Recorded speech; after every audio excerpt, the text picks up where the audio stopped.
الرحمن الرحيم قد أفلح المؤمنون নিশ্চয় সফলতা লাভ করবে মুমিনগণ। নিশ্চয় সফলতা লাভ করবে মুমিনগণ। قد أفلح المؤمنون নিশ্চয় সফলতা লাভ করেছে মুমিনগণ।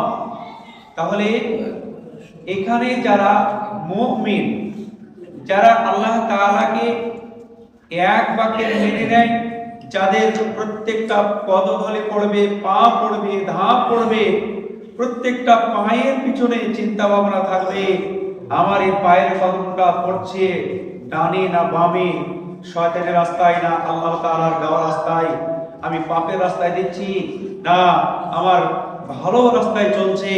আপনি পৃথিবীতে চলাফেরা করছেন, প্রতিনিয়ত দৈনন্দিন জীবনে আপনি উপার্জন করছেন, চলাফেরা করছেন। দৈনন্দিন একটা ইসলামিক দোয়ার বই আছে, দৈনন্দিন জীবন। দৈনন্দিন জীবন বলে একটা দিন থেকে দৈনিক মানে দৈনিক এটি এসেছে, দিন মানে ধর্ম। ওইখান থেকেই আপনি যে পৃথিবীতে চলবেন তার গাইডলাইন স্বরূপ আপনাকে চলতে হবে। শুধু নিজের ইচ্ছা মতো চললে হয় না। আপনি নিজেকে নিজের মতো চালাতে পারেন না। কেন চালাতে পারবেন না? আপনাকে গাইড স্বরূপ আল্লাহ তাআলা বিধান দিয়েছেন, সেই বিধানটাকে ফলো করেই চলতে হবে। এটাই হচ্ছে মুমিনের বৈশিষ্ট্য। আপনি একজন আলেম, আপনি একজন কোরআনের কারি, একজন হাফেজ, একজন মাওলানা সাহেব, একজন সাধারণ মানুষ, একজন হাজী সাহেব, আপনি একজন মূলত মুসলমান, নিজে একজন মুসলমান বলে দাবি করেন। আপনাকে চলতে হবে যে আপনি কোরআন হাদিসের চর্চা, জ্ঞান অন্বেষণ করেন, বুঝেছেন, উপার্জন করেছেন, কাউকে দিচ্ছেন, ঠিক আছে। কিন্তু বাস্তব জগতের সঙ্গে আপনি যখন চলবেন, আপনি নিজেকে ইমানদার বলে দাবি করবেন তখনই যখন আপনি আল্লাহ তাআলার দেওয়া রাস্তায় চলবেন। অত সোজা নয়। মুমিন এই টাইটেলটা অত সোজা নয়। এটা পেতে গেলে আপনার কাঠ হয় চালাতে হবে, পড়াতে হবে, তবে এই মুমিনের বৈশিষ্ট্য তার মধ্যে ফুটে উঠবে। একটা গ্রামে এমন একটা মানুষ বাস করে, ওই মানুষটার নাম জিজ্ঞেস করলে বলে অমুককে চিনো, বলে কেন গো? ও মানুষ মার্কা মারা, নাম বললেই চমকে ওঠে। এই মানুষটা গ্রামে আছে, ও এমন একটা মানে দিক নেই, বৈশিষ্ট্য নেই যে ওর ভালো নাম বলে। তার মানে কি? ওই মানুষটা এমন একটা মানুষ, এমন ভাবে চলাফেরা করে তার মধ্যে সমস্ত ত্রুটিযুক্ত ভাবে পৃথিবীতে চলে। একজন সাধারণ মানুষ, শিক্ষা দীক্ষা নেই, সাধারণ একটা মানুষ, খেটে খাওয়া মানুষ, কিন্তু সে কি করে? ঋণ মুক্ত থাকে। কি করে? মানুষকে গালি দেয় না। কি করে? মানুষের সঙ্গে সদাচরণ করে। কি করে? 5 ওয়াক্তের নামাজ পড়ে যা ভাষা যতটুকু জানে। এই রকম একটা সাদামাটা মানুষ পৃথিবীতে আছে, এই আপনার পাড়ায়, এই মহল্লায় বাস করে চলে। যদি ওই মানুষটার ব্যাপারে সাটি ভাই বলে, জিজ্ঞাসা করে যে ওই মানুষটা অমুকের ছেলে, অমুক কেমন গো?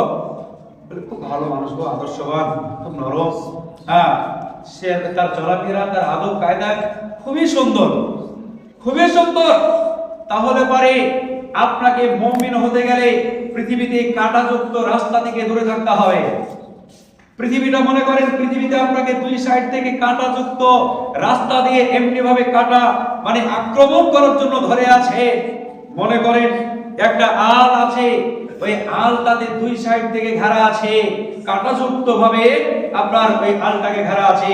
ওই কাঁটাযুক্ত দুই সাইডের মাঝখান দিয়ে আপনাকে হাঁটতে হবে। একজন মুমিনের বৈশিষ্ট্য পরিচয় হয়ে যাবে। কি বুঝতে পারলেন? আপনাকে সবসময় আপনার ব্রেনে নিতে হবে যে আমি এই হাতটা ফেলছি এই দিকে, ডানে ফেললাম, আমি ঠিক ফেললাম না বেঠিক ফেললাম। আপনি বামে ফেলছেন, আপনি ঠিক ফেললেন না বেঠিক ফেললেন। এই চিন্তাধারা আপনার মধ্যে রাখতে হবে। আল্লাহ তাআলা কি বলছেন? قد أفلح المؤمنون নিশ্চয় সফলতা লাভ করেছে মুমিনগণ। الذين هم في صلاتهم خاشعون যারা বিনয়ী নম্র নিজেদের নামাজে, নিজেদের সালাতে। আল্লাহ তাআলা কি বলেন তারপরে আয়াতে? الذين هم في صلاتهم خاشعون যারা বিনয়ী নম্র নিজেদের নামাজে, নিজেদের সালাতে। এই আয়াতটার ব্যাখ্যা কি দাঁড়াবে? এই আয়াতটা যদি 30 সেকেন্ড বলেন তাহলে পরে এই আয়াতের আপনার এর ব্যাখ্যা এটাই দাঁড়াচ্ছে মুমিনদের জন্য এটা একটা বিশেষণ, একটা গুণ, একটা বৈশিষ্ট্য, আল্লাযীনা হুম ফি সালাতিহিম খাশিউন, তারা নামাজের মধ্যে বিনয়ী নম্র হবে। যখন আপনি নামাজে দাঁড়াবেন দুনিয়াবী চেতনা আপনাকে হারাতে পারবে না, দুনিয়াবী চেতনা আপনার মস্তিষ্কে আসবে না। আপনি নামাজ দাঁড়াচ্ছেন, এমন দুর্বল আপনার ঈমান হয়ে গেছে, নামাজে দাঁড়ার টাইমেও শয়তান আপনাকে কোন জায়গার আপনার এমন মানে যখন আপনি নামাজে দাঁড়াচ্ছেন মনে হচ্ছে দুনিয়ার যা কিছু আপনি করেছেন আপনার সামনে হাজির হচ্ছে। তাহলে আপনি নামাজ পড়বেন, নামাজটা যেন নম্র থাকে, ভদ্রতা থাকে, নামাজের মধ্যে যেন আপনার দুই বাহুটা ঝুঁকে থাকে, নামাজের মধ্যে আপনার চোখটা যেন সাজদার জায়গায় থাকে। নামাজে তখন দাঁড়াবেন মনে করতে হবে আল্লাহ আমাকে দেখছেন, নচেত আমি আল্লাহকে দেখছি। এই কানেকশনের বাইরে আর কিছু হতে পারে না। একজন মুমিনের আল্লাযীনা হুম ফি সালাতিহিম খাশিউন, যারা বিনয়ী নম্র নিজেদের নামাজে। আপনি নামাজ পড়বেন খটখট করে আপনি দায়সারা নামাজ পড়লেন চলে গেলেন, এটা কিন্তু হবে না। এটা একজন মুমিনের পরিচয় হতে পারে না। একজন পূর্ণ মুমিনের পরিচয় হচ্ছে, বৈশিষ্ট্য হচ্ছে, বিশেষণ হচ্ছে এটাই, আপনি যখন নামাজ পড়াবেন আপনার শরীরটাকে মিলান করে দেন, আল্লাহর সঙ্গে নিযুক্ত হয়ে যান, আল্লাহর সঙ্গে এমন ভাবে জড়িয়ে যান। নামাজ তো হচ্ছে দোয়া, নামাজ তো হচ্ছে সবচেয়ে বড় দোয়া। আপনি নামাজে দাঁড়িয়ে আল্লাহর কাছে চাইবেন, আল্লাহর কাছে কাঁদবেন, আপনার বিপদ, আপনার আপদ, আপনার পৃথিবীর সমস্ত সমাধানের রাস্তা হচ্ছে নামাজ। অত সোজা নয়। আপনি আসবেন, নামাজ পড়বেন, চলে যাবেন। আর এই নামাজের যদি আপনি বৈশিষ্ট্যতা, নামাজের রুকুন, নামাজের নিয়মাবলী আপনার মধ্যে যদি সঠিক জানা না থাকে, তাহলে একজন পূর্ণাঙ্গ মুমিনের বৈশিষ্ট্য তার মধ্যে ফুটে উঠতে পারে না। তাহলে আমাদের কি করতে হবে? একজন পূর্ণ আল্লাহ তাআলার বান্দা বান্দী মুমিন হতে গেলে কি করতে হবে? আমরা যখন নামাজ পড়বো ওই নামাজটাকে সময় নিয়ে পড়তে হবে। আমাদের তাড়াহুড়া থাকবে না, আমাদের বাজারে যাওয়া থাকবে না, আমার দোকান খোলার চেতনা থাকবে না, আমার সবজির জায়গাতে যাওয়ার চেতনা থাকবে না, মাঠের ফসল কাটতে যাওয়ার চেতনা থাকবে না। আপনি কাজ করুন তখন কাজের মতো করুন, কিন্তু যখন আল্লাহকে ডাকবেন আল্লাহর ডাকার মতো ডাকুন, আল্লাহকে ডাকার মতো ডাকুন, তাহলে আল্লাহর সঙ্গে কানেকশনটা আপনার ওই রকম ভাবে কবুল হয়ে যাবে। সুবহানাল্লাহ। তারপরে কি? والذين هم عن اللغو معرضون, যারা ওয়াসার ক্রিয়াকলাপ হতে বিরত থাকে। والذين هم عن اللغو معرضون, যারা ওয়াসার ক্রিয়াকলাপ হতে বিরত থাকে।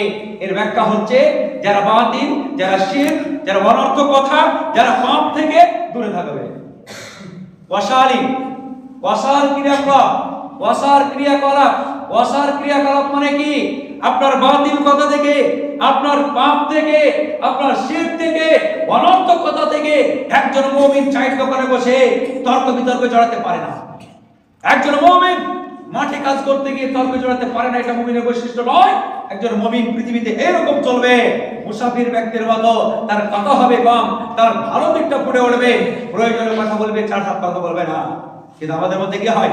অহেতুক তর্কে আমরা জড়িয়ে যাই না? অহেতুক রাস্তায় তর্ক, নামাজ পড়ে বের হবো কোন একটা বিষয় নিয়ে তর্ক, আপনি দোকানে যাবেন তর্ক, চায়ের দোকানে যাবেন তর্ক, আপনি মাঠে যাবেন তর্ক, যেখানে যাবেন। এই তর্কটা কিন্তু মুমিনের বৈশিষ্ট্য হতে পারে না। একজন পূর্ণাঙ্গ যে আল্লাহ তাআলার মুমিন আপনি হতে চান, মানতে চান, তাহলে কি করতে হবে? আপনাকে দুনিয়াবী পাপ থেকে দূরে থাকতে হবে, বাতিল কাজ থেকে দূরে থাকতে হবে। আপনার অনর্থক কথা, আপনি ফাহিশাত কথা যে কোনো সময় প্রয়োজনে আপনি ফকফক করে চলে যাচ্ছেন, এটা কিন্তু মুমিনের বৈশিষ্ট্য নয়। তাহলে কথা বললেও মাপকাঠি করে কথা বলতে হবে। আল্লাহ তাআলা বলছেন আমার কথা নয়, আল্লাহ তাআলা স্বয়ং বলছেন ওয়াল্লাযীনা হুম আনিল লাগবি মুরিদুন, যারা ওয়াসার ক্রিয়াকলাপ হতে বিরত থাকে। আপনি ব্যবসা করছেন, ব্যবসায় যতটুকু আপনার খরিদ্দারের সঙ্গে বলার, ক্রেতা আর মানে গ্রহীতার সঙ্গে দরকার সেটুকু বলুন, তার বেশি নয়।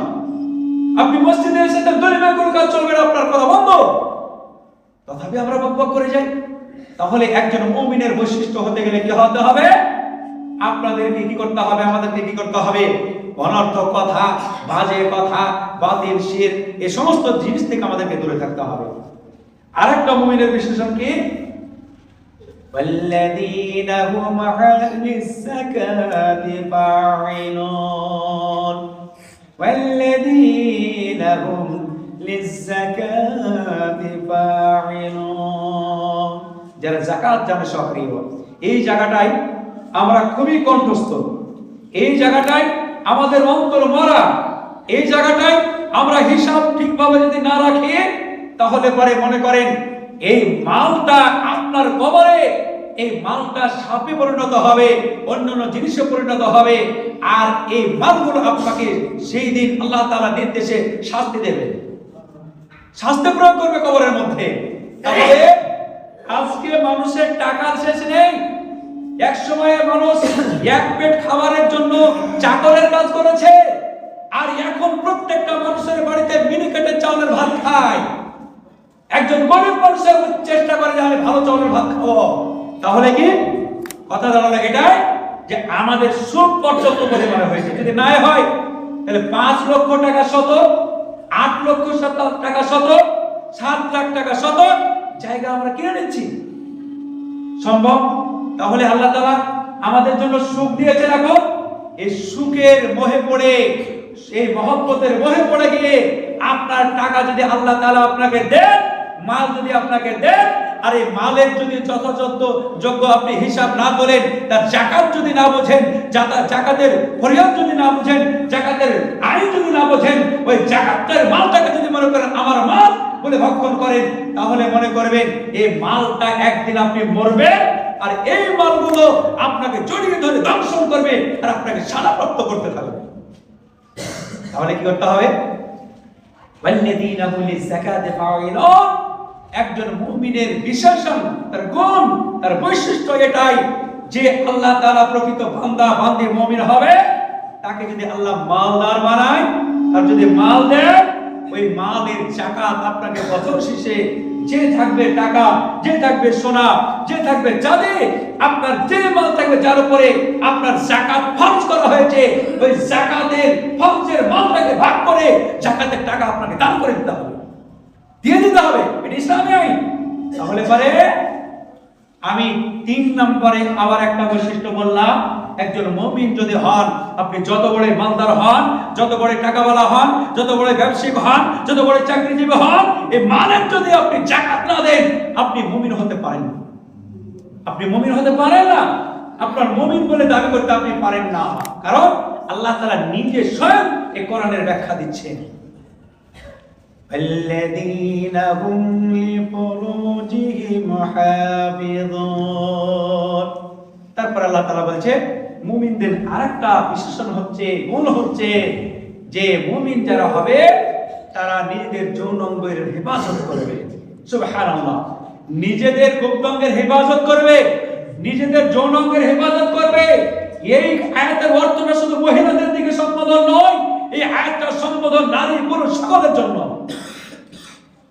একজন নারী তার আপনার যৌনাঙ্গের হেফাজত করবে তা শুধু নয়, আপনি পুরুষ, আপনার দ্বারাও পাপ হতে পারে, জেনা হতে পারে, আপনার দ্বারা শারীরিক কোন চাহিদা পূর্ণ হয়ে যেতে পারে। অতএব পুরুষ আল্লাহর বান্দা আপনাকেও আপনার শরমগার, আপনার লজ্জাস্থানের সব সময়ের জন্য হেফাজত করতে হবে, দোয়া করতে হবে আল্লাহর কাছে, হে আল্লাহ তুমি আমাকে এই পাপাচারের হাত থেকে রক্ষা করো। এবং তার সঙ্গে নারী, আমার মা খালা বলে না, এই যৌনাঙ্গের এমন আল্লাহ তাআলা, এই গুপ্তাঙ্গের এমন একটা আল্লাহ তাআলা বিধান দিয়েছে, মুমিনের একটা অন্যতম বৈশিষ্ট্য, হাতিয়ার, গুণাবলী, বৈশিষ্ট্য হচ্ছে আপনি যখন চলবেন আপনার স্বামী ছাড়া আপনাকে কেউ প্রদর্শন করবে না, দেখবে না। আপনার স্বামীর বিনা বাধায় কোথাও আপনি যেতে পারেন না, ইসলামের পারমিশন আপনাকে দেয়নি। পুরুষ আপনারও শুনে থাকুন, আপনার মন চাইবে আপনার স্ত্রীর কাছে যাবেন, আপনার স্ত্রী হালালে উপায় আছে। কেন তবুও মুসলিমদের মাঝে আজকে স্ত্রী থেকে, স্বামী থেকে আজকে আমরা যৌনাঙ্গে লিপ্ত হয়ে যাই? ঘটে না আমাদের মাঝে, সমাজে ঘটে না? অনেক শোনা যায় 4 ছেলের মা পালিয়ে গেছে, 2 ছেলের বাবা পালিয়ে গেছে, আজকে মুসলিমদের মাঝেও ঘটছে। অত সোজা নাই। মুমিনের বৈশিষ্ট্য যদি আপনাকে পর্যাপ্ত পরিমাণে পার করতে হয়, নিতে হয়, তাহলে মুমিনের একটা অন্যতম বৈশিষ্ট্য কি? ওয়াল্লাযীনা হুম লিফুরুজিহিম হাফিযুন। আল্লাহ তাআলা বলছেন, ও নারীরা ও পুরুষেরা, তোমাদের জন্য বৈধ করে স্বামী স্ত্রীর আমি সংমিশ্রণ করে দিয়েছি, বাঁধন দিয়েছি। এই স্বামী স্ত্রীর বাইরে তোমাদের লজ্জাস্থানের কাউকে কারোর সঙ্গে তোমরা এক অপরের সঙ্গে জড়িয়ে পড়ো না। আল্লাহ তাআলা কি বলে? ওয়াল্লাযীনা হুম লিফুরুজিহিম হাফিযুন। যারা আল্লাহ তাআলা প্রকৃত বান্দা বান্দী হবে, সব সময় আল্লাহর কাছে পানাহ চাইবে, আল্লাহর কাছে দোয়া চাইবে, মাগফিরাত কামনা করতে থাকবে, বলে আল্লাহ আমাকে তুমি এই পাপাচার থেকে, ভয়ানক পাপ থেকে রক্ষা করে নাও। এই পাপের কারণে আউলিয়া মুহাদ্দিস, এই পাপের কারণে অনেক আপনার আল্লাহর মানুষকে আপনার শেষ করে দেওয়ার চেষ্টা হয়েছে, শেষ করে দেওয়ার চেষ্টা হয়েছে। আপনার বর্তমান সময়ের একটা ঘটনা ঘটেছে, আমার সময় নেই বলছি না। এই বৈশিষ্ট্যগুলো কয়েকটা বললাম, আরো কয়েকটা আছে আমি বলবো। শুধু বৈশিষ্ট্য বিশ্বাসের মুমিনদের এটার উপরে বলবো, আয়াত বলবো আর আয়াতের ব্যাখ্যা করবো, আর কিছু বলবো না। হাদিসগুলো তো বলাই হলো না। আর একটা মুমিনের বৈশিষ্ট্য কি হলো? ওয়াল্লাযীনা হুম লিআমানাতিহিম ওয়া আহদিহিম রাউন। যারা মুমিন হবে, যারা আল্লাহ বলে দাবি করবে, আল্লাহ ওয়ালি বলে দাবি করবে, এরা কি করবে? আমানত ও প্রতিশ্রুতি রক্ষা করবে। আমানত ও প্রতিশ্রুতি রক্ষা করবে। আমানত মানে কি? এই সময় আমানতের জায়গাটা উঠে গেছে। আগে মুড়ল সর্দার কিছু টাকা পয়সাওয়ালা মানুষ ছিল। গরিব মানুষের কিছু টাকা হলে ওই মুড়লদের কাছে গিয়ে রাখতো, হিসাব জানতো না মানুষ। বলতো যে হাজী সাহেব, এই টাকাটা আপনার কাছে আমি আমানত রাখলাম, যখন আমার দরকার হবে, যখন যেমন দরকার হবে। এখন তো কম্পিউটারের যুগ, তখন মানুষের কাছে আমানতদারি ছিল, যখন যেমন যে টাকা রাখতে চাইতো পেয়ে যেত। বর্তমান সময়ে যদি আপনার স্বাক্ষর ছাড়া কোনো জিনিস রাখে কারোর কাছে, নিজের ভাইয়ের কাছে, নিজের বাবার কাছে, তবু অস্বীকার করে দিচ্ছে। আমানতের খেয়াল, প্রতিশ্রুতি, কথা দিয়েছেন কাউকে, কোন একটা কথা দিয়েছেন, আপনার কথা দেওয়া মানে, একজন মুসলিমের কথা দেওয়া মানে এটাই শেষ কথা। আপনি কথা দিয়েছেন, তার যদি সাক্ষী দুটো না থাকে, এই কথার কোনো ভ্যালু নেই। কথার কথা বলছি আপনাদেরকে, প্রতিশ্রুতি কাউকে দিয়েছেন, ওই প্রতিশ্রুতি আপনাকে রক্ষা করতে হবে। এটা একজন ঈমানের বৈশিষ্ট্য। তাহলে ঈমানের বৈশিষ্ট্য আমি কতগুলো বললাম? কতগুলো ঈমানের বৈশিষ্ট্য বললাম? একজন মুমিনের বৈশিষ্ট্য কতটা বললাম? বিশেষের কতটা বললাম? আপনার গুণবলে কতগুলো বললাম? যে যারা মুমিন হবে তারা নামাজটা এমন ভাবে পড়বে, আল্লাহ ছাড়া কারোর সঙ্গে কানেকশন হবে না। তার বডি, তার বাহু, সমস্ত কিছুটা আল্লাহর সঙ্গে কানেকশনে জড়ে যাবে। অসার ক্রিয়াকলাপ পথে দূরে থাকবে, পাপ, শিরক, পদার্থক কথা, অশালীন কাজ থেকে বিরত থাকবে। মুমিনরা যাকাত প্রদান করবে, যাকাত আদায় করবে। মুমিনরা নিজেদের শরমগার হেফাজত করবে, লজ্জাস্থানের হেফাজত করবে। মুমিনরা আমানতদারি হবে, প্রতিশ্রুতি রক্ষা করবে। আমাদের মুসলিমদের মাঝে যদি সার্ভে করা যায়, তো মনে হয় এই মুমিন যদি আমরা দাবি করি, আপনার ডাহাকে করে যাবে। কোন না কোন একটা, যেমন এশায়াত চলছে, আপনার এভাবে কি হলো, একবার, দুবার, তিনবার, চারবার হলো, আবারও এদের মধ্যে থেকে আবার আপনার মানে কোচ করে দেখি আবার 5জন 7জন করে পাঠিয়েছে। এরা আবার একটা রেড সংকেতে পড়ে গেছে। তো এশায়াতের মতো মুমিনদের গুণমান যেগুলো আছে, এই মুমিন আদায় করতে গেলে, মুমিন সার্টিফাই দিতে গেলে যতগুলো গুণ আমি বললাম, বিশেষণ বললাম, আমি বৈশিষ্ট্য বললাম, একজন মুমিন হতে গেলে এতগুলো বৈশিষ্ট্য তার মধ্যে থাকতে হবে।